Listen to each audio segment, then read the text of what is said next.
qui fait bon vivre en Martinique. On n'a pas de guerre, on n'a pas de... On a de temps en temps une petite grève. Notre guerre, c'est la grève. J'ai du sang indien, j'ai du sang africain, j'ai du sang européen. Vous savez, la société a pour habitude de cacher ses vices. Ce sont les Africains qui ont chassé leurs frères et les ont vendus aux Européens pour aller les rendre en esclavage. Moi, je dis qu'à partir du moment que vous pouvez vous nourrir, vous pouvez prendre votre indépendance. Parce que le peuple martiniquais, c'est un peuple doux, gentil, mais c'est un peuple chaud, très chaud. Tout le monde vit en parfaite harmonie en Martinique. Quand je dis l'ancien temps, c'est-à-dire le temps qui n'est pas aussi récent que celui dans lequel nous vivons. Direction l'est de la Martinique aujourd'hui, plus précisément dans la commune du Vauclin, où j'ai été contacté par Pascal qui m'a proposé de rencontrer son oncle, apparemment qui est une personne qui connaît très bien la région. Et j'ai été très surpris en venant par la route de voir que la végétation était très sèche et quasiment aride. On a l'impression d'être vraiment dans un décor complètement différent presque. Je ne sais pas si je peux dire ça, mais dans le Midwest américain ou dans certaines parties de l'Australie ou d'Afrique du Sud, avec une végétation très semi-aride. Ça contraste beaucoup avec les paysages très luxuriants du nord ou les plages du sud. Donc, très content d'aller découvrir ça tout de suite. On y va. Salut Pascal, enchanté. Enchanté également de faire ta connaissance. Pareillement, merci de m'accueillir ici au Vauclin. Ouais. Pourquoi est-ce que tu as voulu qu'on se rencontre ici au Vauclin? Au Vauclin, c'est une petite commune où est originaire la plupart de ma famille, l'ensemble de ma famille en sorte. Et j'avais à cœur d'aller te présenter à la montagne qui se trouve là-haut, la montagne du Vauclin. Un de mes oncles, ancien agriculteur à la retraite et travaillait également à la municipalité de la commune de Vauclin à l'époque. Et il connaît bien les origines de la Martinique et je pense qu'il pourrait te parler un petit peu de plein de choses. Ok, cool. Okay. Hâte. Bonjour Charles Omer. Charles Omer, bonjour Enchanté. Clément. Comment vas-tu? Ça va, on tient le coup. Donc ici, on est au Vauclin. Pascal m'a emmené. On est au Vauclin, on est à la montagne du Vauclin. Ouais, ok. Le plus haut sommet du sud de la Martinique. Ok, qui s'élève à combien? Qui culmine à 504 mètres. Donc là, on est tout à l'heure, on avait avec Pascal, entre le côté Caraïbe. Alors, ici, nous sommes à quelques pas de la plus petite largeur de la Martinique, c'est-à-dire à quelques centaines de mètres d'ici, on peut voir la Martinique sur sa plus petite largeur. Okay. Donc, on voit les deux océans, l'Atlantique à droite et la mer des Caraïbes à gauche. Okay. Okay. Et vous avez toujours vécu ici, au Vauclin? Alors, j'ai toujours vécu au Vauclin, sauf que, à un certain moment, je me suis expatrié vers la France hexagonale. Tout à l'heure, Pascal, dans la voiture, il a fait la différence. Il disait, moi j'ai vécu en métropole. Oui, parce que les gens d'ici disent parce que Pascal, c'est quelqu'un qui est issu des années 60, 68. Donc Pascal, lui, il peut aussi parler sur l'ancien temps. C'est-à-dire, quand je dis l'ancien temps, c'est-à-dire le temps qui n'est pas aussi récent que celui dans lequel nous vivons. Et quelqu'un qui est d'avant les années 70 peut encore parler de ça parce qu'anciennement, les gens disaient « je vais en métropole ». Mais maintenant, on dit « je vais en hexagone ». Okay. Pourquoi? Parce qu'il y a eu toutes ces diversités qui se sont produites avec la départementalisation. Il y a la départementalisation, il y a les DOM qui ne sont plus des DOM-TOM, mais qui sont des territoires d'outre-mer. Donc, on ne peut pas être un territoire et puis parler de métropole. On parlait de métropole quand on avait les colonies. Comme l'Afrique dit la métropole. Nous, on disait avant la métropole. Mais aujourd'hui, nous disons l'hexagone. Ou alors en France hexagonale. Okay. Puisque nous sommes toujours en France ici. Hein. Oui. Nous sommes sur un territoire français. Donc la Martinique a appartenu aux Espagnols, aux Anglais, puis aux Français. Il y a eu des batailles entre les Français et les Anglais pour revendiquer le territoire Martinique. Mais finalement, ce sont les Français qui ont eu gain de cause en 1700 et quelques. Okay. Donc la France, la Martinique est restée française. Ok. Il y a beaucoup Tout de... comme Sainte-Lucie était française à un certain moment. Ok. Et Sainte-Lucie, bon, ben, avec les histoires de guerre, de querelles, de revendications de territoire, Sainte-Lucie est devenue anglaise.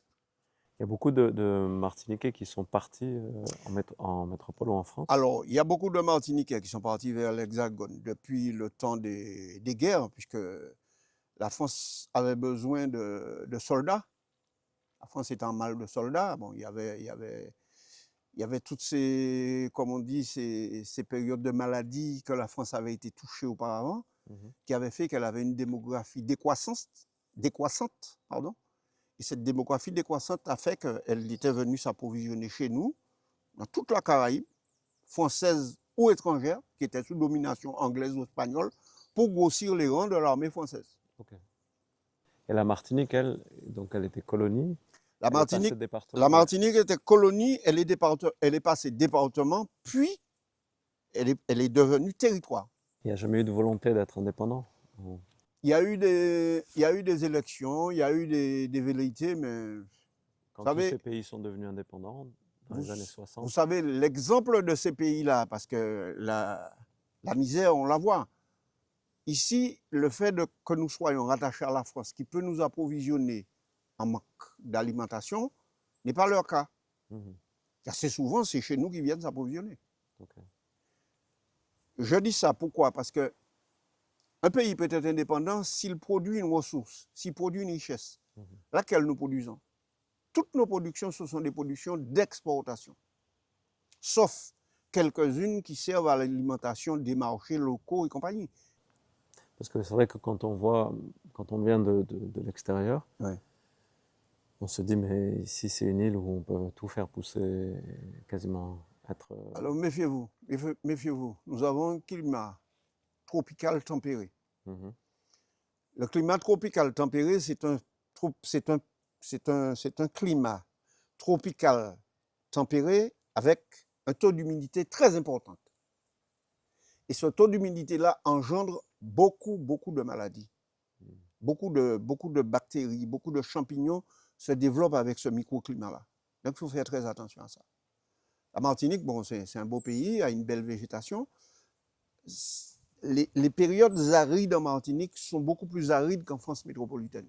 Oui, je parle de France métropolitaine parce que la référence pour nous, c'était quand même le cadre agricole français qui nous a, je dis, dicté un cadre, puisque ceux qui ont pratiqué l'agriculture d'une manière intense, ils venaient du continent. Ils ne sont pas nés ici, ce sont des gens c'est un apport extérieur. C'est pour ça que vous entendez parler de béquets en Martinique. Les béquets, ce sont des gens de couleur blanche qui sont venus de l'extérieur, mais qui sont nés ici, elles se sont acclimatées ici et certaines d'entre elles se sont appropriées de grosses exploitations en Martinique. Puisqu'ici, c'était les industriels, c'était les usiniers, bon, et puis c'est eux qui donnaient la main-d'œuvre. Okay. Ils embauchaient la main-d'œuvre. Donc, autour d'eux, on disait le béquet. Okay. Mais autour de ça, il y a toute une. Il y a toute une circulation de peuple qui s'est faite autour de ça. Puisque les Africains, la main-d'œuvre africaine que nous avons eue avec l'esclavage ici, la main-d'œuvre indienne que nous avons eue avec l'apport de l'esclavage, a fait qu'il y a une mixité, il y a un brassage de la population. Et on ne voit pas que des Noirs, on voit des Noirs à certains endroits. Typiquement, par exemple, Sainte-Anne, vous allez voir des gens de couleur très noire, très foncée. On ne peut pas dire que ce sont des Africains, ce sont des gens qui sont nés ici. Mais ils sont beaucoup plus d'origine africaine. Okay.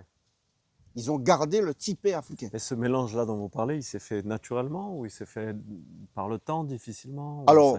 Alors, il n'y a jamais eu d'accouchement sans douleur. L'apport de la colonisation... Maintenant, avec la péridurale, on fait... Non. L'apport de la colonisation a fait qu'il y a eu quand même un brassage ethnique qui s'est opéré entre les colons et les basses couches. Et cet apport-là a fait qu'il y a eu la race mulâtre.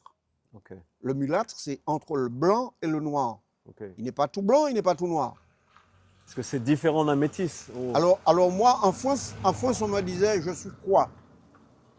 On m'a posé la question, mais tu es quoi? Tu n'es pas blanc, tu n'es pas noir, tu es quoi?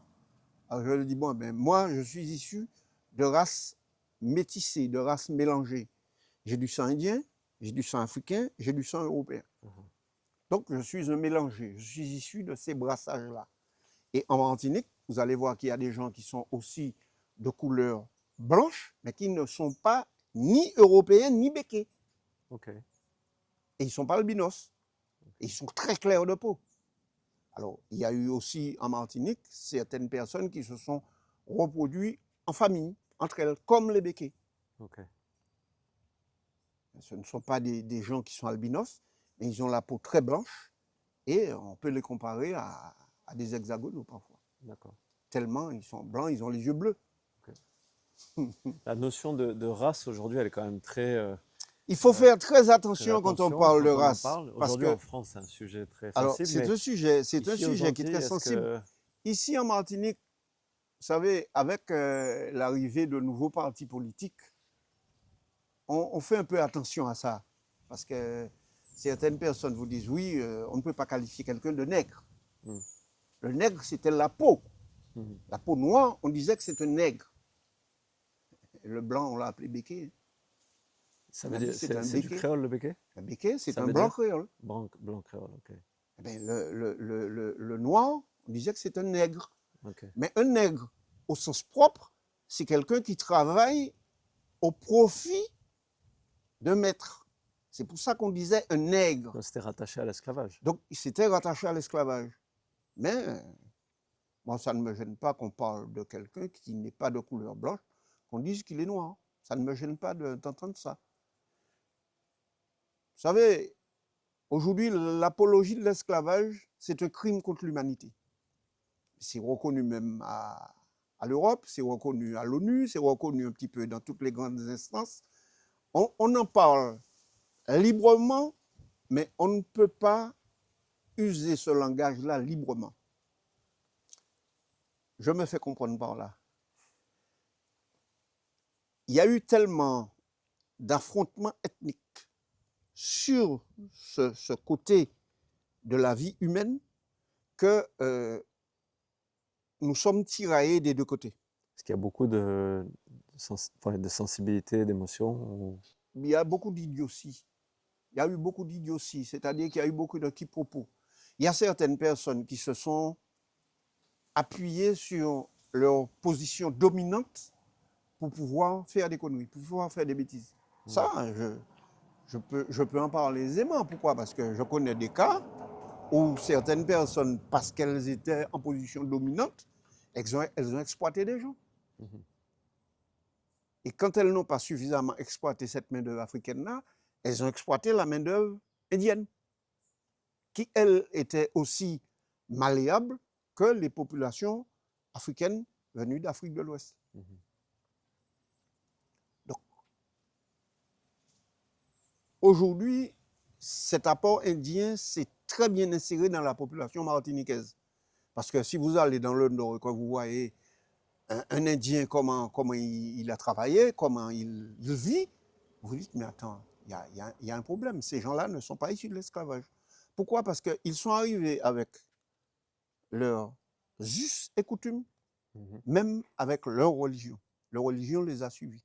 Donc, ils ne sont pas restés en communauté, puisqu'ils ont explosé à un certain moment, mais l'apport de la culture indienne a fait du bien à une zone. Je peux vous dire que toute la zone nord-atlantique, jusqu'à Grand-Rivière, l'apport de l'indianité a fait beaucoup de bien à cette zone-là, économiquement. Tous les propriétaires je dis tous, pas tous, mais la plupart des propriétaires de camions, d'entreprises, de grandes entreprises que vous voyez par là, ils sont venus avec un état d'esprit ce sont des Indiens, oui, et puis ils ont eu quand même disons, ils avaient entre eux une certaine solidarité que le noir n'avait pas. Parce que le noir, ce qui l'intéressait, c'était de sortir du joug de celui qui le dominait. Tandis que eux, ces gens-là, ce n'étaient pas des esclaves, c'était des engagés. Donc, c'est des engagés volontaires. Donc, ils sont venus ici volontairement, on les a utilisés comme esclaves, comme main-d'œuvre esclave, mais ce n'étaient pas des esclaves. Et c'est pour ça qu'ils ont gardé cette solidarité, ce dynamisme économique qu'ils ont su développer ici mieux que les populations dites de souche africaine. Ok. Est-ce que c'est parce qu'elles avaient toujours été dans un format d'esclavage qu'il n'y avait pas cette Non, vous savez, transition? ces Indiens-là, ce ne sont pas des gens qui étaient en esclavage. Non, je parle des populations africaines. La population africaine, elle n'était pas en esclavage non plus. Elle a été rendue esclave par ses propres frères qui les ont vendus à d'autres. En Afrique, vous dites? Ils ont été vendus en Afrique par leurs frères aux Européens qui faisaient le commerce triangulaire. La plupart des négociants, des marchands d'esclaves, c'était des Africains. Hein? Parce qu'ils savaient où aller trouver leurs frères, hein, pour aller les rendre en esclavage. Ce n'est pas les Européens qui ont été faire la chasse aux esclaves en Afrique. Hein. Ce sont les Africains qui ont chassé leurs frères et les ont vendus aux Européens pour aller les rendre en esclavage. Hein. Ça, c'est une opinion qu'on n'entend pas souvent. Mais c'est la vérité. C'est la vérité. Vous connaissez la Martinique? Oui, un peu. Un peu. Est-ce que je vais vous dire où est-ce que vous allez trouver Trou Cochon? Où est-ce que vous allez? Tout à l'heure, je crois que c'est là où on est passé, non, tout à l'heure? Oui, parce qu'il vous a dit, tiens, ouais. ça c'est Trou Cochon. Ouais. Mais vous arrivez à l'aéroport, je vous dis Trou Cochon. Est-ce que vous allez? Il vous faut un autochtone, quelqu'un d'ici pour vous dire, tiens, là c'est Trou Cochon. Donc eux, ils avaient la maîtrise du continent africain. Ils savaient où trouver les gens qui étaient dans le besoin pour les rendre en esclavage. Ils ont profité de cette manne financière-là pour s'enrichir, pour s'anoblir, mais au profit de leurs condescendants. Parce qu'on entend assez rarement cette version. Mais la version la plus logique, c'est celle-là, comme je viens de vous expliquer. Vous ne connaissez pas la Martinique. Si je vous dis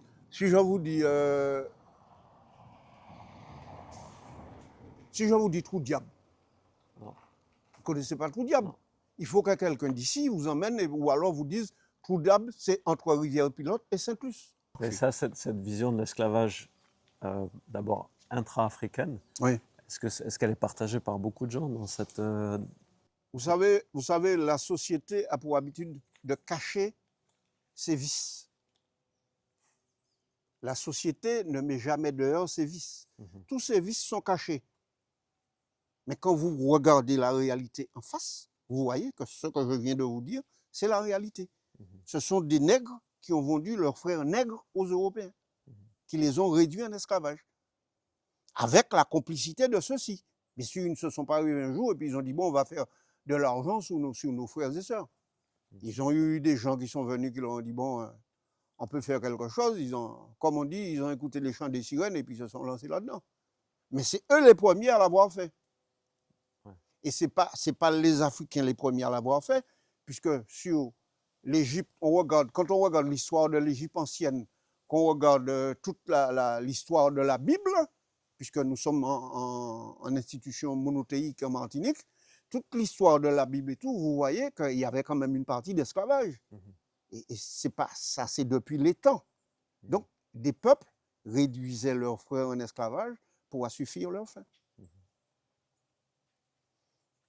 Et ça, la population martiniquaise, c'est quelque chose dont les gens ont conscience? La Martinique ne se soucie pas tellement de ça. Elle se soucie de ça seulement quand il y a des échauffourées, quand il y a des événements.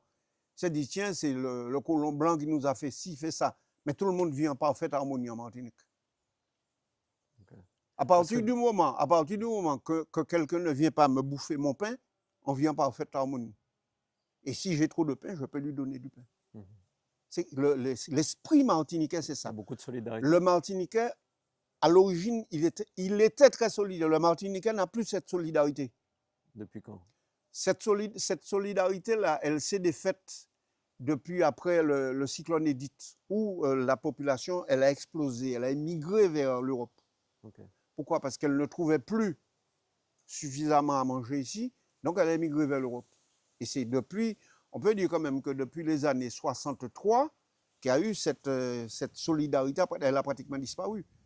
Aujourd'hui, on vous parle de coup de main, la sautait dans le nord. Ça existait dans le sud, hein, mais ça n'existait pas sous le même nom. Ça existait. La sautait. La sautait. Ce sont des gens qui travaillent avec des outils manuels dans des zones difficiles et accidentées. Ça existait à la montagne du Vauclin, mais ça n'avait pas ce nom-là. Ça s'appelait coup de main. Ce sont des gens qui se réunissaient pour aller travailler avec un agriculteur. Et la semaine d'après, cet agriculteur-là allait chez lui et on remettait ça, ça s'appelait, on remet un coup de main. C'était un coup de main, ça se donnait un coup de main. Alors que maintenant, ils ont créé des associations dans le Nord pour faire ce fameux coup de main qu'ils appellent l'assotet, Qui existait auparavant, qui existait auparavant sous le nom coup de main. qui a disparu et maintenant qui est reconstruit. Vous savez, le langage évolue. Hein, le langage évolue. L'anglais ou le français qui était parlé hier n'est plus parlé aujourd'hui. Il a évolué. Il s'est affiné, il s'est raffiné, il s'est démocratisé, comme on dit. Donc, vous savez, on a beaucoup d'apports étrangers, beaucoup d'apports européens qui fait qu'on parle certains langages différemment. Les gens parlent majoritairement créole en Martinique ou... Le créole est parlé majoritairement oui et non. Depuis les années, je dirais, après les années 50, parce qu'avant, il y avait beaucoup plus de gens qui parlaient le créole. Il y avait des gens qui ne savaient pas parler le français. On ne dit pas des analphabètes, puisqu'ils n'étaient pas idiots, mais ils n'avaient pas appris à parler le français. Vous avez des gens qui ont appris à parler le français tard. Sur le tard, ils ont appris à parler le français. Vous avez des chefs d'entreprise qui ne savaient pas parler le français. Et des gens qui avaient de l'argent, qui étaient riches, qui ont fait fortune sur leur entreprise, qui ne savaient pas parler le français. Ce n'était pas un handicap pour eux. Hein. Mais sur le tard, ils se sont mis au français. Il y a les enfants, il y a les petits-enfants qui sont venus et ils ont appris à parler le français. Parce que hier, j'ai rencontré quelqu'un qui me disait que lui, étant jeune, il n'avait pas le droit de parler créole à la maison. Alors ça, je vais vous dire, ça c'est l'apport des religions qui a tapé sur les doigts comme ça pour empêcher aux Martiniquais de parler le créole. Parce que avant qu'on vous parliez le créole, on vous disait que c'est vieux nègre. On vous disait que c'est vieux nègre qui parle créole, vieux nègre. Tellement c'était à ras des pâquerettes. Mais aujourd'hui, on voit que c'est une langue ancestrale qui a eu un apport ancestral. Donc c'est pour ça qu'on revient à l'apprentissage du créole. Est-ce que c'est parce que le créole est appris maintenant à l'école. Est-ce que c'est parce que les Martiniquais de l'époque voulaient... Pourquoi il y avait ce côté péjoratif? Est-ce que c'est parce qu'ils voulaient ressembler à... Ils voulaient ressembler, mais comme l'agriculture, à certains moments, ne nourrissait plus son homme. C'était l'administration, c'était le travail à la ville. Donc il fallait être au niveau. Être au niveau, c'était savoir parler français, savoir s'exprimer, savoir lire et écrire le français. Parce que ce n'était pas tout dire parler, il fallait aussi savoir l'écrire. Tandis qu'aujourd'hui, comme on veut retrouver ses racines, on apprend à lire et à parler le créole. Mais ce n'est pas généralisé. Quand vous dites retrouver les racines, ça veut dire qu'il y a un sentiment de les avoir perdues ou... Ah non, nous avons perdu toutes ces racines-là avec les apports européens, anglais et tout ça. On a perdu. Aujourd'hui, le créole, il est beaucoup plus parlé en Guadeloupe, en Martinique, à la Guyane, à la Réunion, qu'à Trinidad. Qui parlait le créole avant, aussi bien que nous ici. Mais l'apport de la langue anglaise a fait que c'est tombé en désuétude. Et il y a même pas 2% de la population trinidadienne qui parle le créole. Mais un créole tellement déformé qu'il faut vraiment parler créole pour comprendre des fois ce qu'ils disent. Il y a beaucoup d'échanges, de contacts avec les gens des autres îles. Alors aujourd'hui, avec la connexion, je préfère parler de la connexion, comme ça tout le monde comprend ce que je veux dire. On peut se rendre toujours dans les îles. Nous avons une liberté de voyager qui nous permet d'aller d'île en île. Mais c'est beaucoup plus complexe aujourd'hui. Pourquoi? Parce qu'avec les trafics d'armes, avec les trafics de drogue, les trafics de stupéfiants, les trafics de cigarettes, c'est pas plus difficile qu'avant, mais il faut faire beaucoup plus attention. Il faut faire beaucoup plus attention. C'est dans un cadre beaucoup plus strict. Vous allez voyager vers... Vous savez, il y avait des voyages qui étaient organisés de la Martinique vers le Venezuela pour acheter de l'or, pour acheter des tissus. Maintenant, ça ne se fait plus. Ça se fait, mais beaucoup plus d'une manière restreinte qu'avant.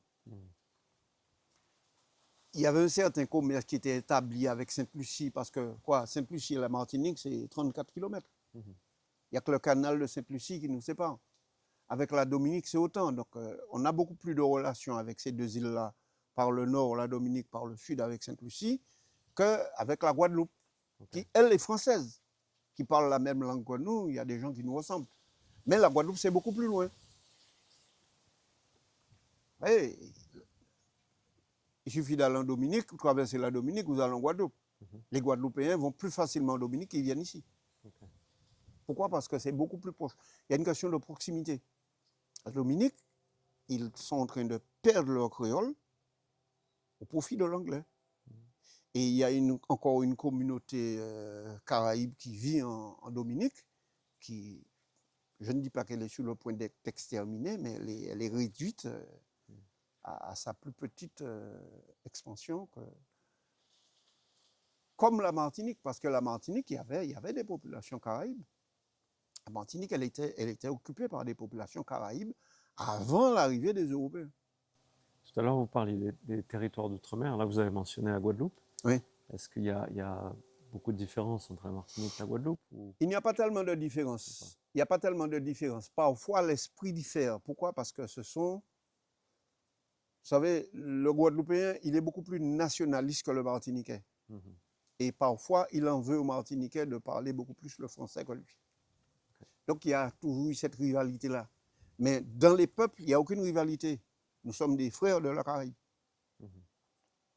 Mais le Guadeloupéen et le Martiniquais, ils ont toujours eu cette petite rivalité. C'est d'ailleurs pour ça que lorsque nous sommes passés en communauté territoriale, et ils sont restés en conseil général.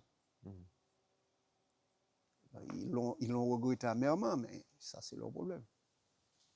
La Guyane n'a franchi le pas. La Guyane est passée aussi en comité territorial, et eux, ils n'ont pas franchi le pas. Ça, c'est leur problème. Là, maintenant, ils sont en train de se battre. Donc, il y a des pseudo-indépendantistes comme ici, mais qui sont beaucoup plus marqués en Guadeloupe qu'ici.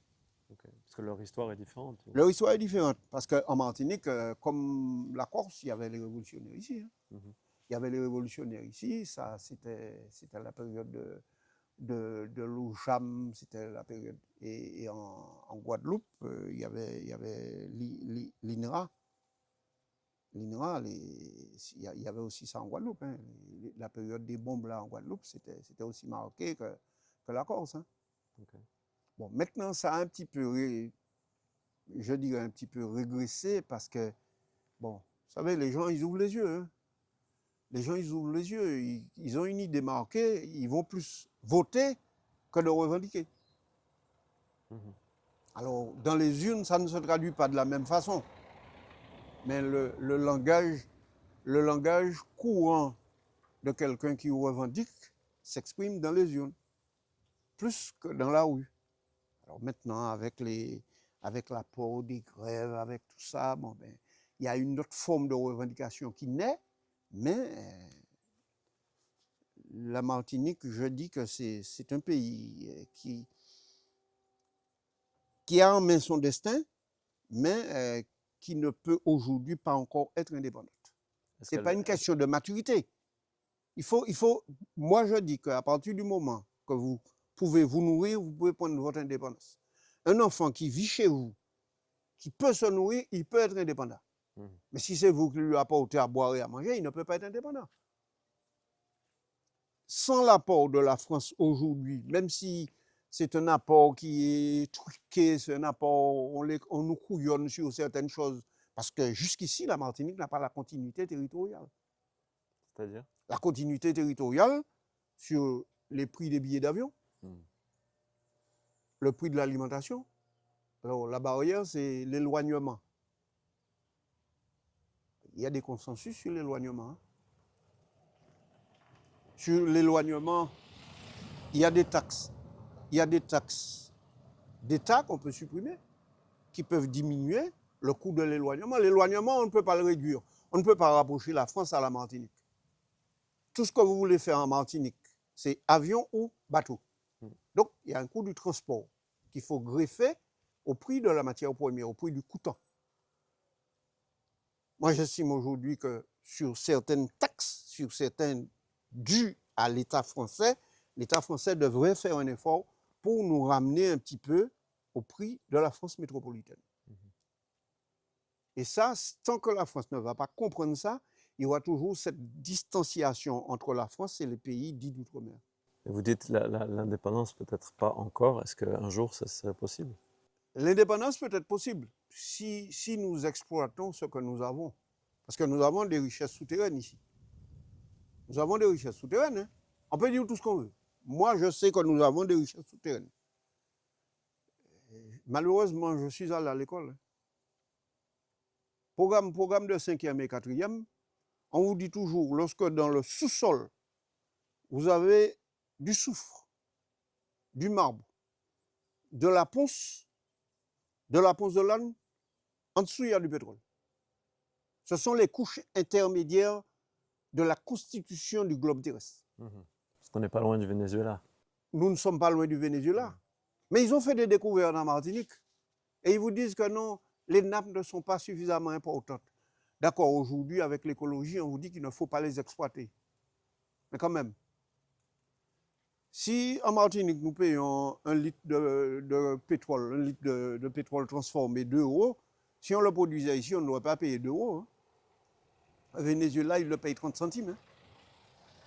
Et ils le payent 30 centimes transformé. Et pourquoi on ne peut pas l'acheter au Venezuela, le carburant?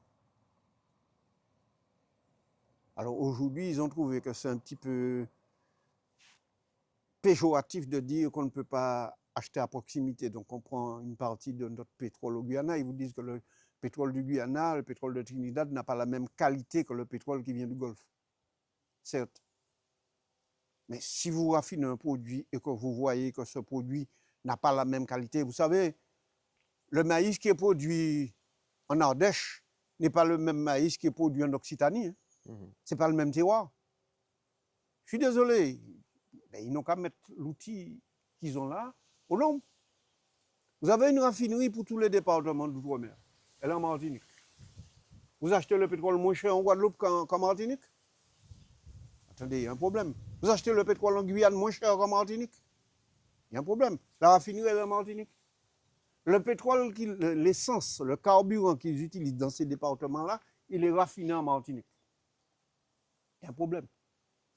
Ici, on le paye plus cher. Alors on nous dit oui, qu'il y a des taxes. Il y a des taxes. Ce sont les taxes qui grèvent le prix du produit fini. Les taxes, c'est qui c'est qui les fait? Qui c'est qui perçoit les taxes? C'est l'État qui nous gouverne. Hein? L'État n'a qu'à réduire sur ces taxes-là. Même s'ils ne veulent pas réduire sur les marges des pétroliers. Mais ils réduisent sur les taxes. Et puis on vit. On peut vivre. Est-ce que c'est ça qui génère aussi C'est un facteur sur la vie chère. une forme de mécontentement aussi? Mais c'est un facteur qui nourrit la vie chère. Hier, je regardais la télé, hier soir, et en regardant les infos, il y avait un reportage sur le problème de natalité. Alors, la natalité... Enfin, natalité versus vieillissement. Oui. Alors c'est pas un secret de polichinelle. La Martinique, aujourd'hui, c'est le deuxième département français le plus vieux de France, c'est-à-dire le plus âgé. À moyenne d'âge aujourd'hui, les plus de 60 ans, elle est déjà de plus de 60%. Ce qui veut dire 60% de la population a plus de 60 ans. à plus de 60 ans. Wow. Ce qui veut dire que dans cette population-là, tu retrouves encore des actifs qui sont obligés de travailler. Pourquoi? Parce que, la retraite, elle est trop faible, elle est trop basse, elle n'est pas équivalente à l'Europe. Il y a tout ça. Et puis, il y a certains endroits où la main-d'œuvre manque. Et c'est pour ça que nous avons les apports de populations étrangères sur la Martinique. Il y a une grosse population de Saint-Lucien ici, il y a une grosse population d'Haïtiens ici, il y a une population étrangère qui est venue faire de la main-d'œuvre ici en Martinique. Ils ont créé des entreprises, ils se sont installés ici. Ça, on ne peut pas le nier, hein, c'est visible. C'est visible. C'est visible. C'est-à-dire qu'anciennement, le pôle attractif, c'était l'Europe. Aujourd'hui, le pôle attractif, c'est le Canada. et sans faire de grande publicité comme le faisait à l'instar de l'Europe, le Canada ne fait pas de bruit. Le Canada dit nous recrutons 500 chauffeurs routiers, par exemple. Ça arrive ici, mais tu as environ 100 personnes qui partent travailler au Canada. Puisque déjà, les contraintes administratives qu'ils vont rencontrer pour s'installer au Canada ne sont pas celles qu'elles vont rencontrer ailleurs. Où est parti ici? Allez chercher du travail en France. Et que vous n'en trouvez pas. Hein? Pourquoi? Parce que le marché français lui-même est saturé. Alors que ceux qui nous gouvernent ne font pas l'effort de débloquer, de développer certaines entités qui peuvent fournir du travail. Je prends un cas bien simple. En Martinique, vous avez la pêche. La pêche, elle est restée artisanale sur sa grande majorité, alors que depuis longtemps, on aurait pu développer les bateaux de pêche, comme la Guyane, par exemple. La construction de bateaux. La construction, la mise en place d'entités de pêche dans les communes. Le port de pêche du Vauclin, c'est le premier port de pêche en Martinique, en nombre de marins enrôlés. Regardez le nombre de petites embarcations qu'il y a là. Il n'y a qu'une grosse embarcation qui part faire une campagne de pêche de 15 jours, 22 jours en mer, qui va sur le plateau des Guyanes et qui revient ici. Tous les autres, ce sont des gens qui vont faire de la pêche côtière, qui brûlent du carburant des fois pour aller prendre 2 kilos de poisson. Donc, le bénéfice qu'ils vont en tirer ne peut pas nourrir celui qui a été chercher le bénéfice. Or, tous les marins pêcheurs, ils ont un matelot enrôlé avec eux. Ils ont un aide patron. Tous les marins pêcheurs ont un aide patron enrôlé avec eux, pour qu'ils payent une sécurité sociale. Donc, et est-ce qu'il y a une concurrence de certains? Non, il n'y a que les Vénézuéliens qui apportent du poisson ici. Il n'y a pas de bateau chinois? Non, pas encore. À Trinidad, à Sainte-Lucie. Donc ils sont déjà à 2 pas de nous. Mais pour les Chinois, ils ne sont pas encore ici. Ni les Chinois, ni les Japonais ne sont pas encore ici. Mais les bateaux vénézuéliens apportent régulièrement du poisson sur le port de Fort-de-France, qui est vendu dans les grandes opérations mareyeuses ici. Vous avez des mareyeuses qui ont pignon sur rue qui reçoivent du poisson du Venezuela, qui sont approvisionnés par le poisson du Venezuela. Ici, il y a des gens qui revendent du poisson du Venezuela avec de la glace. Avant, c'était des marins pêcheurs du Vauclin ou du François qui passaient ici pour revendre leur poisson. Vous voyez un peu là. Donc, le poisson qu'ils pêchent est tellement en surproduction pour les grandes enseignes de pêche qui ont vitrine, qu'ils sont obligés d'aller vendre le surplus à la campagne comme ça. Avant, ils ne le faisaient pas. C'était les marins pêcheurs locaux qui le faisaient. Et le local ne le fait plus. Le local le fait quand il a une surpêche. Il prend, je ne sais pas moi, 2 tonnes de dorades, il ne peut pas les vendre là au Vauclin, il est obligé de passer à la campagne et puis plus ou moins les brader. Alors que s'ils avaient une conserverie ou alors qu'ils avaient une coopérative qui pouvait recevoir la pêche quotidienne et la redistribuer, ils n'auraient pas eu ce problème-là. Quand vous dites la campagne, est-ce qu'il y a une vraie scission entre les gens qui se sentent en ville et sur la campagne, ou il y a quand même une continuité entre les deux? Est-ce que c'est 2 modes de vie différents, ou bien c'est pas 2 modes de vie différents. C'est pas 2 modes de vie différents, puisque aujourd'hui, l'exode se fait dans l'autre sens. L'exode se faisait comme ça, maintenant il se fait comme ça. C'est-à-dire que celui qui est en ville maintenant, il veut remonter à la campagne. Pourquoi? Eh bien, pourquoi? Parce que c'est difficile pour lui de vivre en ville, hein, maintenant. En ville, il ne va pas trouver quelqu'un qui va lui donner une pâte de banane pour qu'il puisse cuire à manger à midi. Il va peut-être aller au bord de mer, il va voir un pêcheur, il va peut-être lui vendre 1 kilo de poisson. Et il va manger quoi avec son poisson? Il est obligé d'acheter des pommes de terre au service. Tandis qu'ici, à la campagne, il va trouver quelqu'un qui va lui donner un igname. Il va lui donner les gens cultivent beaucoup, c'est parce qu'ils ont des arbres chez eux. Les gens ne cultivent pas à outrance comme avant. Ils cultivent encore pour leur propre consommation. Tout le monde? Tout le monde a un petit peu de chaque chose près de chez eux. Toutes les maisons qu'on voit ici. Toutes les maisons que vous voyez là. Bon, cette maison-là, elle est récemment fermée parce que le propriétaire est décédé cette année. Mais tout autour, il y a des arbres fruitiers. Sur la question du tourisme en Martinique, vous pensez que c'est... Alors, le tourisme en Martinique, ce n'est plus le tourisme d'avant, c'est-à-dire le grand tourisme hôtelier qu'on connaissait avant. Il ne faut pas que quelqu'un aille se lancer sur ça aveuglément. Il ne faut pas que quelqu'un aille se lancer sur ça aveuglément. les grands hôtels, les grandes industries hôtelières, elles ferment. Pourquoi? Parce que les gens, quand ils vont visiter quelque part, ils n'aiment pas aller s'agglutiner dans un hôtel. Ils préfèrent aller louer chez l'habitant une petite structure de 10-12 chambres où vraiment c'est beaucoup plus convivial. Ils viennent visiter quelque part. Ils viennent découvrir. Ils ne viennent pas pour rester en communauté dans piscine et compagnie. Ils veulent voir, ils veulent sortir.